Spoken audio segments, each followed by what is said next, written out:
MIM नगरसेवक मतीन पटेल यांच्या अडचणीमध्ये वाढ झालेली आहे। त्यांच्या अतिक्रमित घराला महापालिकेनं नोटीस बजावल्याच्या नंतर त्यांचं नगरसेवक पद रद्द करण्याच्या हालचाली सुरू झाल्या। घर अनधिकृत असल्यास मतीन पटेल यांचं नगरसेवक पद रद्द होऊ शकतं। निवडणुकीवेळी त्यांच्या शपथपत्रात याच घराचा पत्ता आहे, त्यामुळे महापौर समीर राजूरकर यांनी निष्कासन कारवाई केलेली आहे। त्यामुळे मतीन पटेल यांचं नगरसेवक पद धोक्यात आलेलं आहे। बहुत बड़ी खुशखबरी है।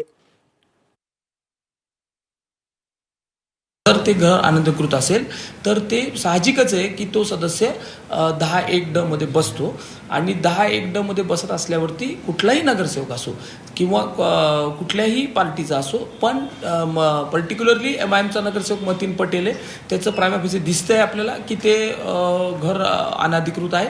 आणि जर ते घर अनधिकृत असेल, कागदोपत्री ते आम्हाला आत्ता तरी आम्हाला वाटतंय ते अनधिकृतच आहे, त्याची गुंठेवारी केलेली नाही आहे, तरी आम्ही कागदपत्र पूर्ण तपासून मग त्याच्यावरती नगरसेवक पदाच्या अपात्रतेची कारवाई करणार।